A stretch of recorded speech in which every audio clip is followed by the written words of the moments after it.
Hey guys, it's Andrew Malkoski with the Denver 100, and I'm here again with my friend Bill Schaeffer with Arrowhead Capital Mortgage, and we're talking a little bit about loans.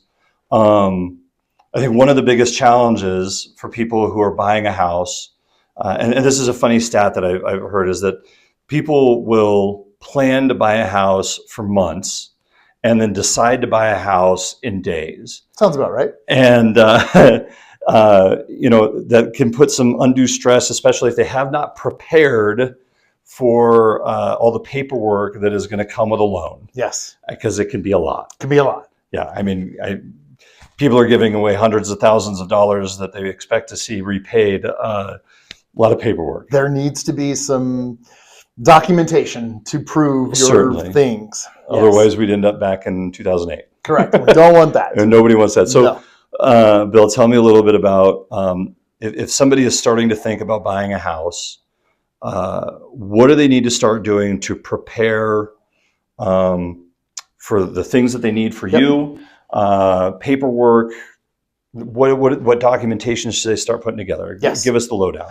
So many documentations are needed, and so many of them are digital these days. So I want our borrowers and our buyers to be out there, to be prepared, to know those logins to those tax sites that they're using to upload their taxes. If they haven't filed said taxes for a year or so, let's start with that. Yeah, let's get that done. Knock some of these things out, because that can be a true deal killer from the get-go. So figure out your taxes, figure out where your investments are. Do you have any investments? Work 401ks, all these different things. Go get those PDFs, quarterly statements, yearly statements, all that stuff that comes in the mail at the end of the year that you just put somewhere. Let's go find those. Absolutely. And then all the current stuff that I need related to your income and your job, right? Where are your pay stubs? Where are your W-2s from the last year? So many of our companies now have gone to these Workday apps and all these different payroll apps.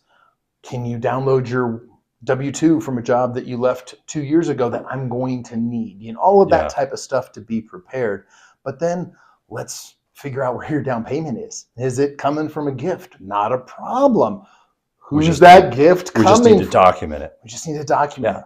Who's that gift coming from? Is it coming from your cousin who's not really your cousin? Okay, then maybe we need to talk about a different way. If it's coming from my friend, the mattress fund, I need to know that it's coming from the mattress fund so that we can get it into a bank account, get it seasoned, get it ready to be used. And that is one of the biggest pain points that I see working with buyers, and they weren't aware of what needs to happen as far as sourcing the money. Where is the money coming from?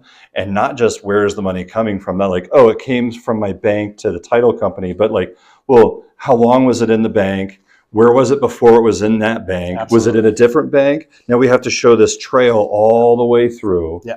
And I've seen closings get delayed out of not being able to source money properly. Correct. And if we can just know that up front, that, hey, I'm going to gift for mom. Okay, let's get that money wired into your account. Absolutely. Put it into account for 0 days if you end up buying that house in a day. But if we know where it's at, we can get that letter from mom. Absolutely. We can get it there. We don't have to deal with it at closing. And paper then trails, So that's, and the other thing I always love of sourcing all of that is also when that person buys the house, 45 days later, 30 days later, they're going to write that first mortgage check. You're not going to write it. I'm not going to write the first mortgage check. I want to know, what is that goal for you? Because if your rent currently is $1,500 and you're willing to stretch yourself to $1,700, we can get there. We can help you buy that house in that comfort zone. But let's be prepared so that you know what property taxes look like, property insurance look like, any HOA fees and all that type of stuff. So we're able to be up in front of that before we are out with you searching for a home, and they're not prepared for that mortgage payment when it comes with all of those added fees at the end. One of the things that I think is a great thing to mention that's in this vein is that if buying a home is on your horizon, even in the next 3 years, start talking to someone like Bill And you. now, because that preparation cannot possibly start early enough. No. Because by the time you found the home on Zillow and haven't talked to anybody, you are way behind. Yeah. And if you are talking to some professionals and you're preparing, I know I need these, I know I need to save this, I know I need to get this, I know I need to prepare this way. Having somebody that will hold your hand through all of that stuff from the very beginning will make the home buying process so much more enjoyable. Yes. So much easier. So much easier, so much more enjoyable.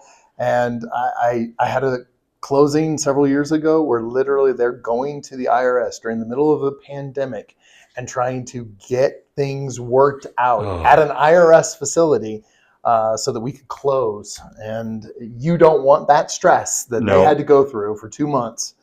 I've been in similar situations where it's like, oh, hey, we got to push this because preparation was not where it needed to be. Yeah. So, moral of the story: being prepared is going to help you out. I think there's a joke in there somewhere, but I don't know where it is. Be prepared. Proper preparation prevents piss poor performance. There we go. All right. Thanks a whole lot, Bill, for coming and talking with us. I appreciate your insight on this. Thanks a lot, guys, for listening, and we'll talk at you later. Bye.